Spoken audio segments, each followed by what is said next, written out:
You got questions, and I got answers. This is episode 38 of Answers for Athletes. Make sure you check out the rest of the episodes linked down below. Make sure that you comment JUMP for a free bodyweight vertical jump training program. And make sure that you check out our website and our advanced training programs with weights so that we can take you to the next level. Let's get it. We got a question from Felix Covenant, who says, can you make a video about training on game day? Absolutely, I can. And today I'm going to give you 6 steps to training on game day so that you suck just a little bit less. I'm just kidding.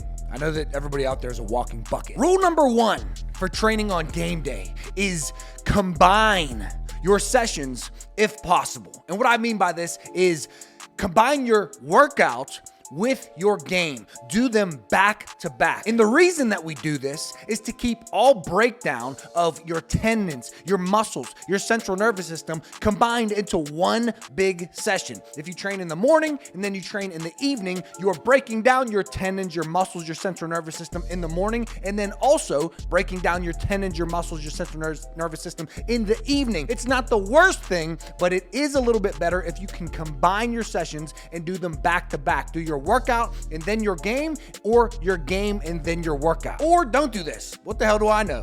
I only train professional athletes for a living. I also do OnlyFans for a living, so take it or leave it. Rule number 2, and don't worry, I am gonna get more specific on rule number 1 once we talk about rule number 3 because they go hand in hand. But rule number 2 is that if you can't combine your sessions and do them back to back, your workout and then your game, or your game and then your workout, is that you do want them, if you can't combine them, to be more than 6 hours apart. So if you are gonna separate them, it's best not to do it 2 hours apart, 3 hours apart, 4 hours apart, but 6+ hours apart. And the reason for this is because so many basketball players especially, but athletes in general, suffer from tendon pain, and it takes your tendons about 6 hours to fully recover from isometrics at least. But I would spread your sessions out 6+ hours apart if you cannot combine them back to back. So that is rule number 2. Also, I don't have an OnlyFans, so you can stop searching for me on there. Rule number 3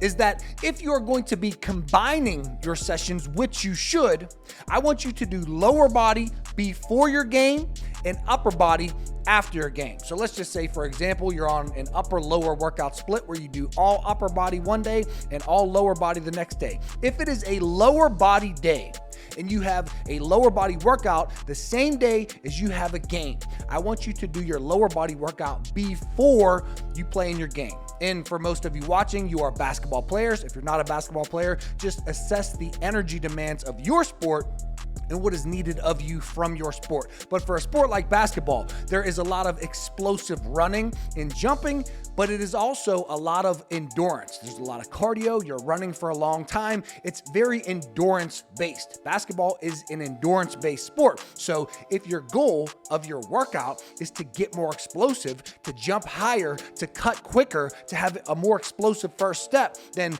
we should not be training for explosiveness after we just had a basketball game, which was very high endurance based. Why?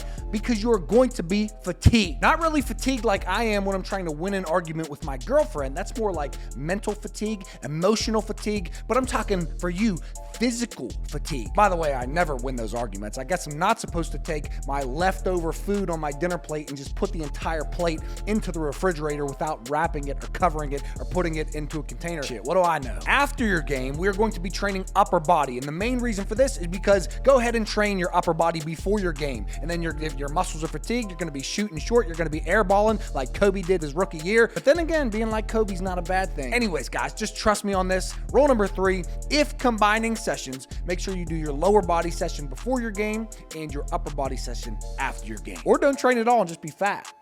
That's an option. Rule number 4 is that when training on game day, your lower body training, which is supposed to be before your game, or even if it's, 6 hours apart earlier before your game, your lower body training should be energizing not fatiguing. So we need to really think about what types of lower body training are most fatiguing for us. And there's really only a few types of training. There is speed training, and I count plyometrics in here. There's power training, where we're training for power development and explosiveness. There is strength training, where we are trying to get stronger. And there's hypertrophy training, where we are trying to get bigger muscles like Arnold. Speed training and plyometrics is actually going to be relatively low fatiguing. Besides sprints, I don't know about for all of you, but when I do sprints and then go try to jump higher, I promise you, I do not jump higher. Sprints are very fatiguing for me. Depth jumps, drop jumps, repeated box jumps, seated box jumps, other plyometrics like these, if done at low repetition and high intensity, are going to be just fine for you to do before your basketball game. Power training, where we are training between 30 and 80% of our 1 rep max using low repetition, so something like 5 sets of 3 reps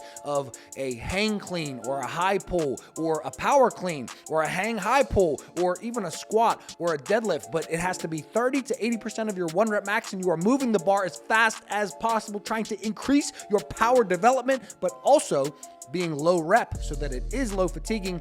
Power training is also just fine for you to do before your game and will probably lead to you jumping higher in your game. Remember, energizing, not fatiguing. Strength training is actually a lot more fatiguing. So if you are going to try to go heavy for lower reps, let's say a 5x5 squat as heavy as you can, or a 5x5 deadlift as heavy as you can, this is going to be much more fatiguing for you. So I would save your strength day for another day where you do not have a basketball game. And then last but not least, hypertrophy training, where we're anywhere between 8 and 30 repetitions trying to feel the burn. That is not going to be best before your basketball game. You're going to fatigue yourself and you will not perform as optimally as you could in your basketball game if you train with hypertrophy before your basketball game. So rule of thumb, speed and power training are going to be great and actually energizing for you before your game. Strength and hypertrophy, I probably would save that type of training for a different day. Oh, I almost forgot about upper body training. Nobody really cares about upper body training because it's going to be after your basketball game. So squeeze those little biceps to a pulp for all I care. Rule number 5, we are now talking about nutrition because we want to optimize our nutrition before our game so that we optimize our performance in our game. And there's a few things here. The first thing you have to understand is that fats and protein digest much slower than carbohydrates do. So if you eat fats and protein too close to game time, you're going to be running around with a baby burrito sitting in your stomach. Carbohydrates digest much faster, but the right type of carbohydrates. We have your complex carbohydrates like oatmeal and whole grain bread, and then we have your simple carbohydrates, your quick acting, your fast digesting carbohydrates like fruit or a sports drink. So let me just give you a timestamp so that you understand when you can eat whatever you're going to eat. If it is 3 to 4 hours before your game, you can eat a full meal with proteins, fats, and carbohydrates. Up to 2 hours before your game, I would stop eating protein. So let me say it like this. 3 to 4 hours, I would stop eating fats, okay? No fats under 3 hours because they are very slow digesting. No proteins under 2 hours, and then no carbohydrates under 1 hour except for a sports drink like a Gatorade or a Body Armor. By the way, Body Armor is a very shitty sports drink. In your sports drink, I want you to have carbohydrates, sodium and potassium, and I want the sodium to be no less than 250 milligrams of sodium. Also, just sip the sports drink. Please don't chug the entire thing right before your game. So this is rule number 5, and make sure that you follow this rule to a T.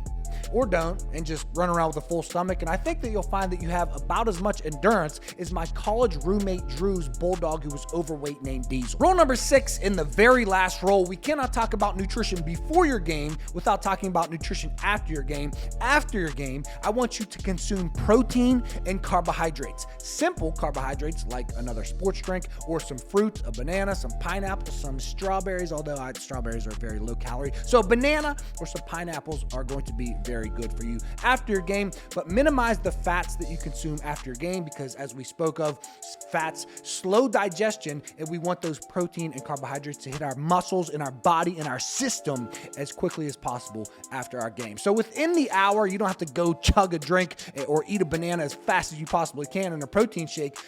But within the hour, get yourself some protein and some carbohydrate. Then about an hour after that, you can go ahead and you can have your normal meal with your proteins, your fats, your carbohydrates. Go out to eat with your family, go get a burrito, whatever you're going to do. Go ahead and do that about an hour after you consume your protein and your carbohydrate. Or you could completely ignore this advice and consume zero protein and just stuff your face with a piece of chocolate cake like the chubby kid from Matilda did. Anyways, that's it for this video. Like this video, comment, jump for that free vertical jump training program. Subscribe to the channel if you have not already, and check out our advanced training program with weights. I will take you to the next level. I'll see you guys in the next video. Peace.